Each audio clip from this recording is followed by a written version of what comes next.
V-shaped hull provides a level of protection from IEDs exploding from below. But it does little to shield vehicles from another tactic, RPG attacks from the sides. And this is the unlikely answer. This is the Kevlar netting for our RPG defeat solution. Netting, fitted with small metal nodes. These are the metal nodes which actually do the damage. We're working on affixing these to the nets, and once they're on, we've got a full and complete net, and we pack it out to meet up with the rest of the kit. Which is a simple metal frame, and that's it.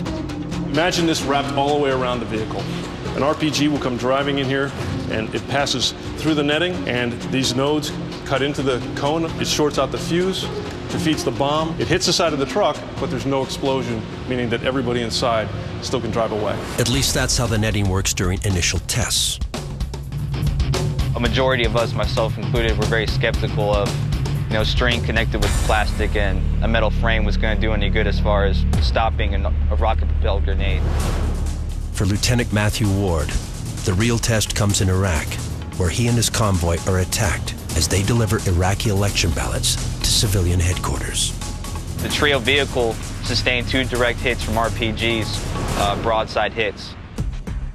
When Ward reaches the trail MRAP, its side is scorched, but not compromised. The RPG simply detonates upon impacting this net. The resulting explosion and shrapnel didn't have enough velocity to penetrate the plate armor.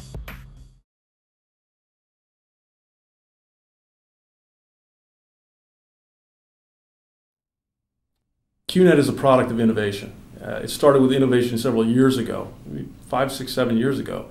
Innovation in net design and how to think about and defeat these things at the engineering level. And that engineering innovation created the QNET early on, but it took other innovation in our factory to help us improve our efficiencies of building it, creating better margins, and just making the product and the way that we manufacture it more effective overall. What we have here is a typical threat that is seen in theater. On the forward edge, you have a piezo fuse, which is what sends the electrical charge back to the explosives. Between this, we have what's referred to as the ogive. This is an outer and inner cone that completes the electrical circuit between the fuse and the explosives.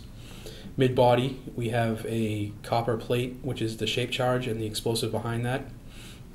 And then from around this section rear is the rocket assembly. This is what propels the threat towards the target. After the evolution of strong net and thin net, it was important to take those lessons learned and combine them with the knowledge of how the round actually works. The ability to defeat the round was going to lie in shorting out that electrical circuit and preventing the explosive from ever detonating. This led into the development of the hardpoint net, or QNET as it is today. In the process of designing and developing a defeat technology, there's always 3 major steps that we go through.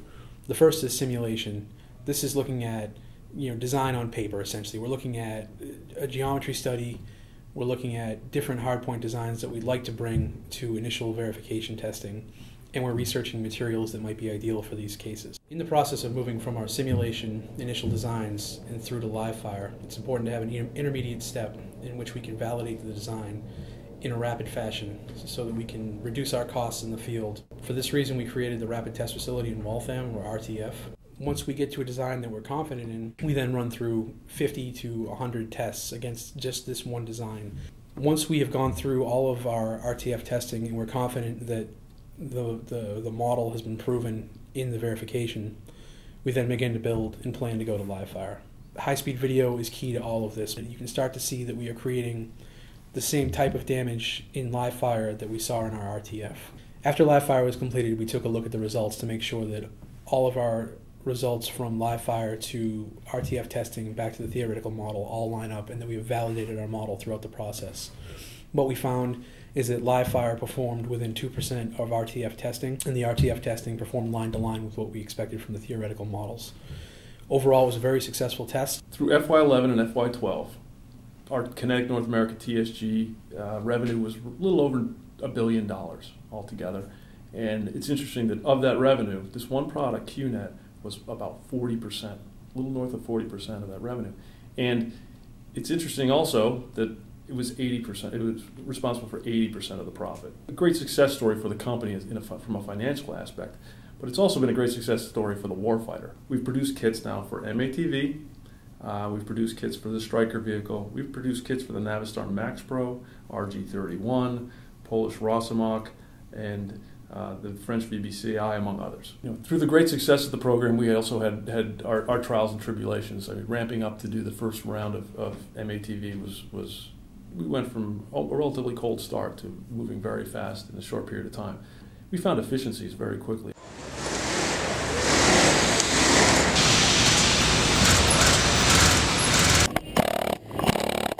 Large volume production has changed the way that our relationships with our vendors are handled. We're able to go back at certain volumes and request discounts, which obviously adds directly to the bottom line. The mantra for us here in survivability manufacturing, we use the SAFE model. S goes for simplicity. A portion, it's agile. The F portion is flexible. And that then relates to simplified process and an agile work cell. The last letter then in our SAFE mantra is E, and that's the engaged supply chain. As a facility, we're always looking at ways to drive down costs, either through the reuse of scrap materials. Currently, we recycle our scrap Kevlar offcuts with a company in Midwest who makes brake linings. In terms of the QNET efficiencies, we've been able to improve the throughput in Building 22, where we do the majority of our frame assembly, by streamlining the process into a single flow. The entire production floor runs the same, regardless of whether it's a kit for Navistar or a kit for General Dynamics. The folks on the floor have done most of the sort of brainstorming. When you're actually working on it, they're able to, hey, if I did this way, it would be that much better, and I'd be able to work that much quicker. From FY11 to FY12, we were able to increase our profitability by roughly 20% because we were able to draw down our costs, reduce our need for excess inventory and other things. Some really neat things. We got some really innovative people. Impressive stuff. The engineering, the innovation continues. I'm sure when the next generation gets to the factory floor, they're going to find even more ways to make it even more efficient. Hi, my name is Scott. Hi, my name is Manny. My name is Vanna. Hi, my name is Chris. Hi, my name is Matt. My name is Tanya. Hi, my name is Sherry. My name is Nana. Hi, my name is Francisco. Hi, my name is Brendan. Hi, my name is Janine. Hi, my name is Jesse. My name is Erastus Deroge. Hi, my name is Susan. Hi, my name is Bunline. My name is Anilda Centeio. My name is Jose. My name is Nicole. My name is Osvaldo. My name is Jim. My name is Chris. My name is Derek.